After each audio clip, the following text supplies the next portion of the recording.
Hello दोस्तों, नमस्कार। आज हम क्लास 9th के मैथमेटिक्स में एक बहुत ही ख़ास टॉपिक लेकर हाजिर हैं। घातांक के नियम। प्रश्नावली 1.6 को पढ़ने से पहले घातांक से संबंधित हम कुछ विशेष नियम को जान लेंगे। ये नियम जो हैं क्लास 9th तक ही सीमित नहीं हैं, हमारी एकेडमिक एजुकेशन के दौरान ये काफ़ी यूजफुल होते हैं। इसके उपरांत जब हम कंपटीशन की तैयारी करते हैं तो कंपटीशन में भी इस प्रकार के काफ़ी क्वेश्चंस आ जाते हैं। यदि हम क्लास 9th में अच्छे तरीके से पढ़े रहते हैं तो हम आगे की प्रिपरेशन में ये हमारे लिए काफ़ी यूजफुल होते हैं। तो चलिए शुरू करते हैं। पहला रूल है हमारा पहला रूल है कि a की पावर m इंटू a की power n equal to a की पावर m प्लस n। इतना करने से पहले हमको ये जान लेना ज़रूरी है कि यहाँ पर जैसे हम देखें लिखा है a की पावर m, तो इसका मतलब है a जो ऊपर लगा हुआ है a क्या है? घात है। इसे क्या कहते हैं? घात कहते हैं या घातांक कहते हैं। और जो नीचे a है a को हम आधार कहते हैं। मतलब आधार a पर घात क्या लगी हुई है? m। घात क्या लगी हुई है? m। और घात का मतलब होता है कि जिस संख्या पर जितनी घात लगी हो उसका उतनी बार गुणा। जैसे यदि लिखा है a की पावर 2 तो इसका मतलब होता है a का 2 बार गुणा। a की पावर 3 मतलब a का 3 बार गुणा। समझ में आ गया होगा। तो इस प्रकार से हम समझ लेते हैं कि यदि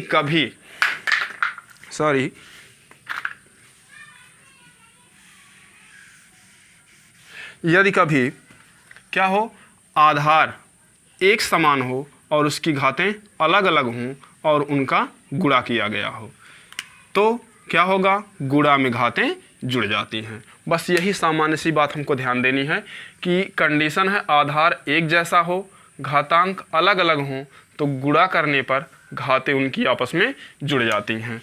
जैसे एक एग्जाम्पल हम देखते हैं। जैसे 2 की घात 3 गुणे 2 की घात 4 तो ये हो जाएगी 2 की घात 3 धन 4 बराबर 2 की घात 7। यही है एग्जैक्ट आंसर। मतलब कि ए आधार यहाँ पर 2 समान है और घातांक उसके 3 और 4 अलग अलग हैं तो गुणा करने पर घातें जुड़ जाती हैं। तीसरा, यहाँ पर ब्रैकेट के अंदर देखिए एक घात है और ब्रैकेट के बाहर दूसरी घात है। जब हम ब्रैकेट को ओपन करेंगे तो अंदर वाली घात में बाहर वाली घात का गुणा हो जाएगा। जैसे यहाँ पर यदि हम देखें तो क्या, जैसे लिखा है 2 की घात 3 और बाहर लिखा है 2 तो जब ब्रैकेट को खोलेंगे 2 की घात हो जाएगी 3 गुणे 2 और ये हो जाएगी 2 3 6, 2 की घात 6। अब यदि आधार उनके समान हों और घातें उनकी अलग अलग हों और दोनों संख्याओं का भाग किया गया हो तो भाग में घातें घट जाती हैं। अब आधार समान हैं, उनके घात अलग अलग हैं, दोनों का भाग किया गया है तो घातें क्या करेंगी? घट जाएंगी। यह कंडीशन है कि m ग्रेटर दैन 1 होना चाहिए। मतलब ऊपर वाले को बड़ा होना चाहिए और नीचे वाले को छोटा होना चाहिए। यूँ कहें कि m को बड़ा होना चाहिए और n को छोटा होना चाहिए तो m में से n को घटा लिया जाता है। जैसे एक एग्जाम्पल हम समझते हैं। यहाँ पर जैसे लिख लिया गया 2 की घात 3 बटे 2 की घात 2। अब इसको जब हम लिखेंगे तो हो जाएगा 2 की घात 3 माइनस 2 और 3 में से 2 घटेगा 2 की घात 1 मतलब केवल 2। यही क्या है? हमारा आंसर है। तो भाग में घातें घटा ली जाती हैं जब आधार उनके समान हो तब। अब यहाँ पर देखिए, अब की बार क्या है? पहले क्या था? आधार समान था, घात अलग अलग थी। आज क्या है? घात समान है, आधार अलग अलग हैं। तब उनके साथ क्या करेंगे? अब दोनों आधारों का गुणा कर लेंगे और उस घात को ब्रैकेट के बाहर कर देंगे। जैसे देखिए यहाँ पर एक छोटा सा एग्जाम्पल हम ले लेते हैं और एग्जाम्पल के माध्यम से समझते हैं। 2 की घात यहाँ पर लिखी हुई है 4 गुणे 3 की घात लिखी हुई है 4। अब की बार देखिए, ये जो इसके घातांक हैं वे घातांक तो एक समान हैं, लेकिन ये जो आधार हैं ये आधार क्या हैं? अलग अलग हैं। तो इसलिए हम इनको क्या करेंगे? ब्रैकेट के अंदर रखेंगे 2 गुणे 3 करके और इनको बाहर कर लेंगे। अब 2 3 6, 6 की घात 4। यही क्या है? हमारा एग्जैक्ट आंसर है। फिर नीचे पाँचवा हम देखेंगे क्या नाम है फार्मूला, कि जैसे कोई घात है उसको बटे में लिखा गया है, घात को नहीं बल्कि पूरी संख्या को बटे में लिखा गया है। यहाँ पर लिखा गया 1/a की पावर n। तो जब ये नीचे से ऊपर जाएगा तो इसके घात का चिन्ह बदल जाएगा। यदि यहाँ नीचे पॉजिटिव है तो ऊपर जाएगा नेगेटिव हो जाएगा, और यदि नीचे नेगेटिव है तो ऊपर जाएगा तो पॉजिटिव हो जाएगा। तो इसका एक एग्जांपल हम लेते हैं। जैसे लिखा गया है 1/2 की पावर 3, जब हम इसको ऊपर ले जाएंगे तो हो जाएगा 2 की पावर -3, है कि नहीं। यहाँ पर जैसे n लिखा हुआ था ऊपर ले गए तो ये -n हो गया था, तो नीचे है +3 ऊपर ले गए हम -3 हो गया। यहाँ पर किसी भी संख्या की पावर ये 0 हो जाती है तो उसका मान 1 हो जाता है। इसका मतलब क्या है, इसको हमको समझ लेना चाहिए। तो किसी भी संख्या की पावर से मतलब होता है, अभी हमने बताया किसी भी संख्या की जो पावर होती है, यहीं पर बताया था कि उस संख्या का उतनी बार गुणा किया गया है, उस संख्या का उतनी बार गुणा किया गया है। यदि किसी संख्या की घात 1 है तो इसका मतलब है यह अकेली है, केवल यह केवल 2 है, एक बार ही यह लिखा गया है। यदि किसी संख्या की घात 2 है मतलब इसका 2 बार गुणा किया गया है। लेकिन यदि किसी संख्या की घात 0 है तो इसका मान ही यहाँ पर नहीं, मतलब यहाँ पर 2 नहीं लिखा गया है। हमने एक बार आपको बताया था पिछली वीडियो में कि किसी भी संख्या में 2 का मतलब 1 का हमेशा गुणा होता है। किसी भी संख्या में इसका चिन्ह धनात्मक होता है, उसकी घात 1 होती है, उसके गुणे 1 होता है, उसके बटे 1 होता है। इतनी चीज़ें अंडरस्टूड रहती हैं हमेशा हमेशा। तो किसी भी संख्या में जब क्या है, यहाँ पर 1 का गुणा है, अब 2 गुणे 0 मतलब 2 की घात 0 गुणे 1 ऐसा लिखा गया है। जब 2 की घात 0 मतलब 2 लिखा ही नहीं गया है, तब क्या लिखा गया है, 1 लिखा गया है ना। यही चीज़ तो है, यहीं से यह आया है कि a की पावर 0 बराबर 1 कैसे होता है, क्योंकि किसी भी संख्या में 1 का हमेशा गुणा रहता है। जब यह संख्या नहीं लिखी गई है इसका मतलब क्या लिखा गया, केवल और केवल 1 लिखा गया है। अब यह आपको समझ में आ गया होगा। देखिए पढ़ाते समय आपको फालतू चीज़ें इसलिए नहीं कुछ और बताते हैं हम, ताकि आपका जो फोकस है वो आपकी एक्सरसाइज पर बना रहे। यदि आपको बीच बीच में कुछ कॉमेडी, कुछ अन्य टिप्स भी चाहिए तो आप कमेंट कीजिएगा, और आपको अनेक प्रकार के भी टिप्स मिलते रहेंगे। जो बच्चे हमसे ऑफलाइन पढ़े हैं वो जानते हैं कि कितने ही विनोदी स्वभाव के रहे हैं। तो चलिए हम देखते हैं, a की पावर 0 है, जैसे हम यहाँ करते हैं वही एग्जाम्पल जो हम लिए थे, 2 की पावर 0 मतलब 1। किसी भी संख्या की पावर यदि हम 0 कर देंगे तो उसका मान 1 हो जाएगा। जैसे 10 लाख को हम ब्रैकेट में बंद करके बाहर पावर 0 लगा दें तो क्या हो जाएगा, 1 हो जाएगा। ठीक है ना। अब उसके बाद ये हो गया। एक और रूल छोटा सा, इसको भी समझ लेते हैं, बहुत ही काम का है, आपकी एक्सरसाइज में आएगा नहीं लेकिन हम इसको समझ लेते हैं। जैसे कहीं पर भी लिखा हुआ है mth root of a, mth root of a, जैसे लिख लिया गया 3rd root of a, 4th root of a मतलब घनमूले, वर्गमूले, अगर ऐसा लिख लिया गया है तो इसका क्या मान होता है, a की पावर 1/m ऐसा होता है। जैसे लिखा अंडर रूट ए, इसका मतलब ये होता है a की पावर 1/2, यही तो होता है। तो यमथ रूट का मतलब है, जैसे यहीं लिख लिया गया 3rd रूट ऑफ मतलब घनमूले 3rd रूट ऑफ ए तो a की पावर 1/3, 4th रूट ऑफ ए तो ये हो जाएगा a की पावर 1/4। तो इस तरह से हम 1 2 3 मतलब कुछ भी ऐसे कर सकते हैं। यमथ रूट ऑफ a का मतलब होगा a की पावर 1/m। तो अब उसके बाद इतना हम समझ लेंगे। यदि हम नोट करना चाहें तो हम नोट कर लेंगे। इसके बाद पढ़ेंगे हम एक्सरसाइज क्या 1.6 और देखते हैं क्वेश्चन नंबर फर्स्ट। एक आ रहे हैं, ज्ञात कीजिए, क्या ज्ञात कीजिए, पहला क्वेश्चन और पहले का पहला पार्ट 64 की पावर 1/2। 64 की पावर क्या है, 1/2। तो 64 को लिखा जा सकता है, हम इसका गुणनखंड करेंगे। 64 का गुणनखंड करेंगे तो यहाँ पर ये आ जाएगा। यदि गुणनखंड करना आप जानते हो तो पिछली क्लासेज में आपको बताया गया होगा बड़े अच्छे तरीके से, हम एक बार फिर से बता देते हैं। जैसे गुणनखंड है तो यहाँ पर हम करेंगे 2 से डिवाइड करेंगे तो होगा 2 3 6, 2 दूनी 4, फिर 2 1 के 2, 2 छक 12, 2 8 16, 2 चौक 8, 2 दूनी 4, 2 1 के 2 मतलब 2 2 2 2 2 2। कितनी बार? 6 बार, मतलब 2 की घात 6। ऐसा आपको समझ में आया होगा। ये गुणनखंड बहुत बार कराए गए होंगे जूनियर की क्लासेज में। अब ये है 1/2। फिर अंदर वाली घात और बाहर वाली घात में गुणा होगा। 2 की घात 6 गुणे 1/2। कैसे है? चूँकि a की पावर m गुणे n बराबर होता है a की पावर m n। कंडीशन आपको सामने दिखा देनी है कि किस रूल का आप पालन यहाँ पे कर रहे हैं। अब जब तिरछा गुणा कर देंगे तो क्या हो जाएगा? 2 की घात 6/2 मतलब 2 की घात 3। कंप्लीट वैल्यू इसकी रखना चाहें तो आप लिख देंगे 8। यही है क्या इसका answer. Question number first solve हो चुका है। अब चलेंगे हम और देखेंगे क्वेश्चन नंबर सेकंड को। क्वेश्चन नंबर सेकंड लिखा गया है 32 की पावर 1/5। 32 की पावर है 1/5, तो लिखेंगे दूसरा भाग,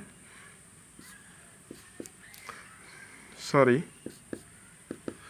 32 की पावर 1/5। तो 32 की पावर है 1/5, तो हम क्या करेंगे? 32 का करेंगे गुणनखंड। तो 32 का गुणनखंड करेंगे तो आएगा 2 की पावर 5 और फिर ये हो गया है 1/5। अंदर वाली घात और बाहर वाली घात में गुणा हो जाएगा। 5 × 1/5। रूल कौन सा लगाए हैं? a की power m × n equal to a की पावर m n। तो अब यहाँ पर 5 कैंसिल हो जाएगा। 2 की पावर 1 इक्वल टू आ जाएगा 1 नहीं, मतलब क्या आ जाएगा? 2 आ जाएगा। 2 की पावर 1 का मतलब 2 आ जाएगा। यही हो गया आंसर। हम चलेंगे और देखेंगे पार्ट नंबर 3, 125 की पावर 1/3। तीसरा है 125 की पावर 1/3। यदि हम इसका गुणनखंड करें तो क्या होता है? 5 × 5 = 25 और 25 × 5 = 125, मतलब 5 की घात 3 बराबर होता है 125। ये आ गया 1/3। तो अब अंदर वाली घात बाहर वाली घात में गुणा हो जाएगा। 5 की घात 3 गुणे 1/3 मतलब क्या लिखा है? a की power m × n equal to a की पावर m n। इस रूल का हम पालन किए हैं। अब 3 से 3 क्या हो जाएगा? कैंसिल हो जाएगा। 5 की पावर 1 इक्वल टू आ जाएगा 5। बड़े अच्छे से आप मज़ा लेकर समझ रहे होंगे। हम पढ़ेंगे क्वेश्चन नंबर 4। ये जो है क्वेश्चन नंबर 4 मतलब पार्ट नंबर 4 इसमें नहीं दिया गया है, तो हम देखेंगे क्वेश्चन नंबर सेकंड का पार्ट नंबर 1। लिखा है 9 की पावर 3/2। 9 की power 3/2 question number second part number 1। 9 की पावर है 3/2। देखिए यहाँ पर आप क्या करेंगे? जो भी नंबर यहाँ दिया जाएगा आधार में उसका आप गुणनखंड कर लेंगे और गुणनखंड करने के बाद उसकी जो घात बनेगी उस घात के रूप में उस छोटे से संख्या के लिख लेंगे। तो हम 9 को लिख सकते हैं 3 की पावर 2। 3 की पावर 2, तो 3 की पावर 2 इसकी होल पावर हो जाएगी 3/2। और जब अंदर वाली घात बाहर वाली घात में गुणा होगा 3 की घात 2 गुणे 3/2। रूल कौन सा लगाए हैं? a की power m whole power n equal to a की पावर m n। तो 2 से 2 हो जाएगा यहाँ पर कैंसिल। 3 की पावर 3 आप चाहें तो लिख सकते हैं। Complete value 27। यही हो गया है इसका आंसर। अब क्वेश्चन नंबर सेकंड के पार्ट नंबर सेकंड को देखें। 32 की पावर 2/5। 32 की पावर है 2/5। तो सेकंड दूसरे का दूसरा 32 की पावर है 2/5। हमने अभी बताया कि 32 का आप क्या कर लीजिए? गुणनखंड कर लीजिए, तो आ जाएगा 2 की पावर 5 और ये ब्रैकेट के बाहर लिखा गया है 2 की पावर 5। अब अंदर वाली घात और बाहर वाली घात में गुणा होगा। 2 की पावर 5 × 2/5 कैसे हुआ है? चूँकि a की power m whole power n equal to a की पावर m n। अब आगे बढ़ेंगे तो 5 से 5 हो जाएगा कैंसिल और 2 की पावर आ जाएगी 2। यहाँ पर मिल जाएगा हमको आंसर 4। तो ये हो गया। अब दूसरे का जो तीसरा भाग है हम उसको देखेंगे। क्वेश्चन नंबर सेकंड के थर्ड पार्ट को 16 की पावर है 3/4। 16 की पावर लिखी गई है 3/4। फिर आप इसका गुणनखंड करेंगे तो आएगा 2 की पावर 4 होल पावर है 3/4। और जब इसको हम अंदर लाएंगे तो होगा 2 की पावर 4 × 3/4। रूल फिर आप लिखेंगे क्या, चूँकि a की पावर m की whole power n equal to a की पावर m n। अब ये 4 से 4 हो जाएगा कैंसिल और यहाँ मिलेगा 2 की पावर 3, मतलब हो जाएगा 8। ऐसे हो गया आंसर। 2 की पावर 3 को मतलब 2 दूनी 4 दूनी 8। तो उम्मीद है इतना आपको बड़े अच्छे तरीके से समझ में आया होगा। क्वेश्चन नंबर 2 का ऑप्शन नंबर है 4। क्वेश्चन लिखा गया है 125 पूरे की घात है -1/3। आपको बताया गया है जब कभी हम आधार को बदलते हैं, चलिए अभी बदलेंगे नहीं, पहले हम 125 का कर लेते हैं गुणनखंड, तो हो जाएगा 5 की घात 3 और बाहर लिखा -1/3। अब अंदर वाली घात और बाहर वाली घात में गुणा हो जाएगा, क्या होगा 3 गुणे -1/3। रूल कौन सा अप्लाई किए हैं, a की पावर m की whole power n equal to a की पावर m n। अब 3 से 3 हो जाएगा कैंसिल, 5 की पावर -1। आपको बताया गया है जब कभी इसकी जो पावर है वो नेगेटिव आ जाएगी तो आधार का क्या नाम है, हर का अंश और अंश का हर हो जाता है। तो हम यहाँ पर लिख लेंगे 1/5 की पावर 1, इसका मतलब है केवल 1/5। यही क्या होगा, हमारा आंसर होगा, क्योंकि नीचे से जब हम ऊपर ले जाएंगे तुरंत घात नेगेटिव हो जाएगी, यही वाला आंसर हमको मिल जाएगा। अब हम देखेंगे क्वेश्चन नंबर 3 का पार्ट नंबर 1। क्वेश्चन नंबर 3 के पार्ट नंबर 1 में लिखा गया है सरल कीजिए। पहला पार्ट है 2 की पावर 2/3 इंटू 2 की पावर 1/5, यही लिखा गया है 2 की पावर 1/5। आपको बताया गया है कि जब कभी आधार एक समान हो तो घातों को जोड़ लिया जाता है, मतलब a की पावर m इंटू a की power n equal to a की पावर m प्लस n। तो यहाँ पर हो जाएगा 2 की पावर 2/3 प्लस 1/5। रूल कौन सा हम लगा रहे हैं, चूँकि a की पावर m गुणे a की power n equal to a की पावर m प्लस n, यही रूल लगा रहे हैं। अब आप एलसीएम लीजिए, इसका गुणा यहाँ कीजिए, इसका गुणा यहाँ कीजिए, इन दोनों का आपस में। 2 की पावर 5 2 × 10, मतलब 5 दूनी 10, 3 × 3 और नीचे 5 3 15, और ये हो जाएगा 2 की पावर 10 3 13 और नीचे आ जाएगा 15, मतलब 2 की पावर 13/15, यही इसका एक्यूरेट आंसर होगा। हमको सरल करना था, मान नहीं ज्ञात करना था। अब हम चलेंगे क्वेश्चन नंबर 3 के पार्ट नंबर 2 की ओर। 1/3³ लिखा गया है क्वेश्चन नंबर 3 के पार्ट नंबर 2 की ओर 1/3³ और होल पावर है 7। तो अब मतलब कि आपको बताया गया है कि नीचे वाली जो घात होती है जब ऊपर जाती है तो नेगेटिव हो जाती है, तो यहाँ पर आ जाएगा 3 की पावर -3 और होल पावर है 7। अब अंदर वाली घात और बाहर वाली घात में गुणा हो जाएगा, 3 की पावर -3 इंटू 7। कौन सा रूल, चूँकि a की power m whole power n equal to a की पावर m n, ये हो गया है। यहाँ कौन सा रूल लगा है, यहाँ लगा है 1/a की power n equal to a की पावर -n। अब 3 सते 21 -21, तो ये रिवर्स कर लेंगे तो 1/3 की पावर 21, ये क्या हो जाएगा आंसर आपका। क्वेश्चन नंबर 3 का जो तीसरा पार्ट है उसकी ओर हम देखते हैं। लिखा है 11 की पावर 1/2 बाई 11 की पावर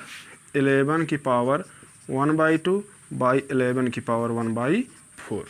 तो यहाँ पर एक रूल है कि जब आधार समान हो और उनका भाग हो तो घातें घट जाती हैं, मतलब भाग में घातें घट जाती हैं।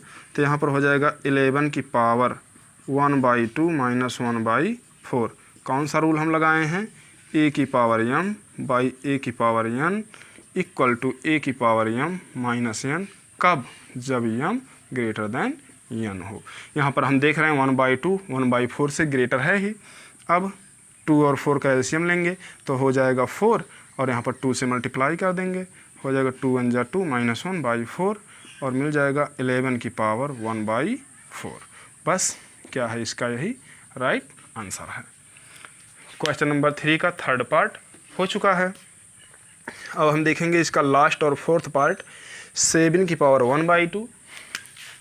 लास्ट क्वेश्चन है 7 की पावर 1/2 इंटू 8 की पावर 1/2। एक रूल आपको बताया गया है कि जब कभी आधार अलग अलग हों और उनके घातांक समान हों तो उनका आपस में गुणा करके घात को बाहर लगा लिया जाता है। तो यहाँ पर हो जाएगा 7 × 8 होल पावर 1/2। कौन सा रूल लगाए हैं? हम लगाए हैं a की पावर m गुणे b की पावर m बराबर ab की, सॉरी हम यहाँ लिख लेते हैं, हो सकता है ना दिखे आपको, हम यहाँ लिख लेते हैं a की पावर m गुणे b की पावर m बराबर ab की होल पावर m। यही रूल लगाए हैं। ये हो जाएगा 7 8 56 और आ जाएगा 56 की घात 1/2। चाहे तो इसको आप √56 भी कह सकते हैं। तो ए हो गई आपकी प्रश्नावली 1.6 पूरी तरह से सॉल्व। आप चाहें तो पॉज करके वीडियो को आप जो है नोट अपनी बना सकते हैं। इसके बाद हम एक और भाग इसका प्रस्तुत करेंगे जिसमें पूरे लेसन संख्या पद्धति का निचोड़ होगा। वह एक भाग आपके लिए काफ़ी इम्पोर्टेंट होगा। इंतज़ार कीजिए अगले भाग का। धन्यवाद। और हाँ, आप चैनल को सब्सक्राइब करना और वीडियो को लाइक एंड शेयर करना, अच्छा सा कमेंट करना मत भूलिएगा।